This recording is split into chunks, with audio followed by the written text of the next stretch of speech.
But let's talk now to Suzanne Evans, journalist and politician. Suzanne, a very good morning to you.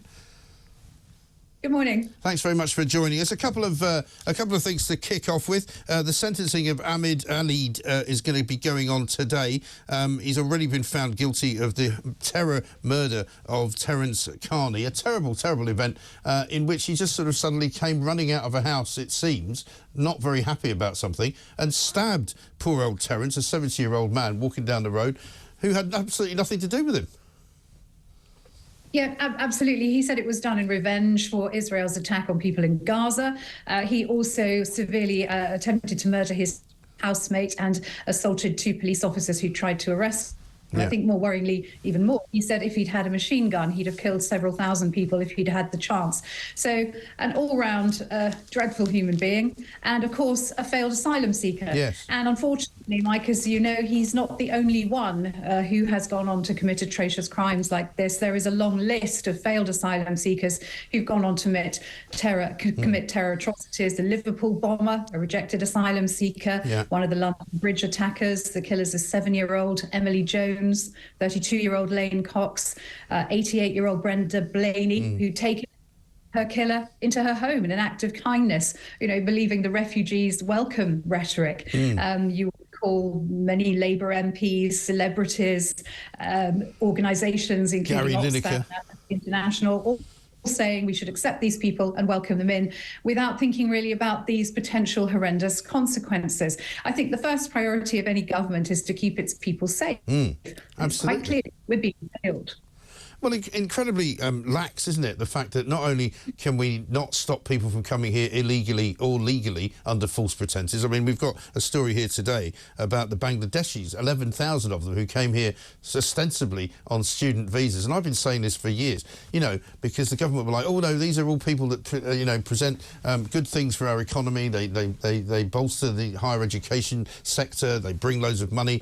Some of them bring their families. It's been very clear to me for a long time that this is a backdoor entry into Britain. And all of these 11,000 people, they say, are going to be deported because they all immediately they got here decided to claim asylum. That's right. I mean, so many things can be traced back to Tony Blair, can't they? And of course, when Tony Blair decided to turn the polytechnics and colleges into universities and tried to have the majority of people going to university, this is what happened. We had a whole explosion of the university sector. And as you said, Mike, it's very often about money. Follow the money.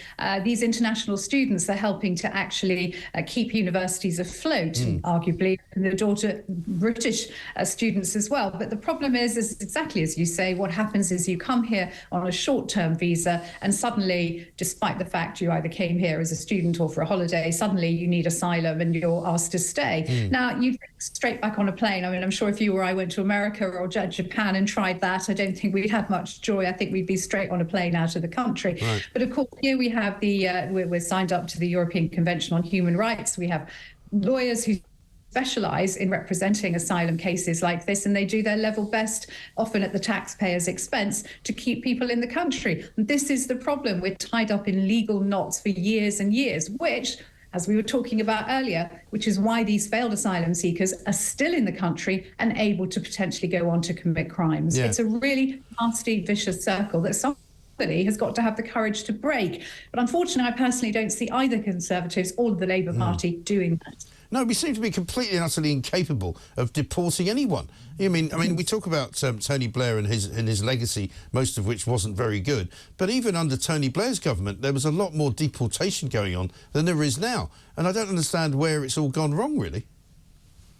That's right. I think it is, as I say, it's part of the fact that we're signed up to European conventions, so we don't have the kind of same rights that countries like Japan and America do have to deport people summarily, really. But also in the news today is this story that there's going to be about 10 people, I think, on the first plane to Rwanda. If that, not exactly going to make much of a dent in that long list of a backlog, is it? Well, I guess the good news is you don't have to charter a very big plane.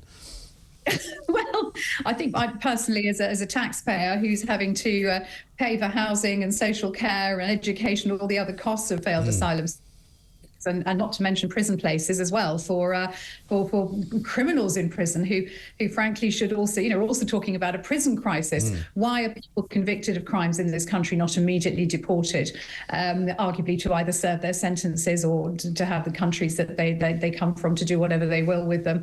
We don't. This is another reason why we've got a prisons crisis, is because we have so many foreign criminals in our jails. It's absolutely right.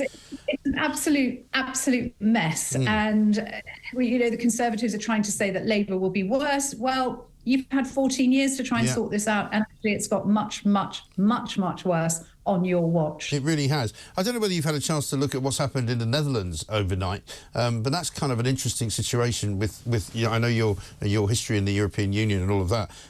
Geert Wilders, of course, is saying now that he will implement the strictest ever migration policy. The EU saying, no, you can't do that because we'll tell you that you have to do exactly as we tell you. But I think this is going to be an interesting kind of little challenge to watch for a few months, don't you? I think it is. Clearly, this is an issue. We see the people coming in small boats across the Channel.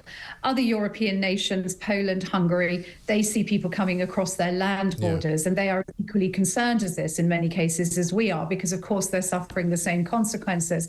Now, of course, when Britain left the European Union did its level best to make sure it put off anybody else leaving. But I think if the pressure increases, then I think we will see further countries thinking of leaving the European Union. But of course, a lot depends on how well we handle this problem. And as I say, sadly, I don't think we're handling it very well at all. We need a much tougher politician in Downing Street who actually cares about illegal immigration and really has a passion to do something about it. Unfortunately, I don't see that coming from either Sunak or Keir Starmer. No, I think you're absolutely right. Tragically, I'm afraid. Suzanne, great to talk to you, though. Thank you very much indeed. Suzanne Evans there with her take on all of those immigration stories. And we'll bring you that sentencing, of course, when it happens, the sentencing of Ahmed Alid, the man who murdered 70-year-old Terence Carney on October the 15th up there in 2023 in Hartlepool.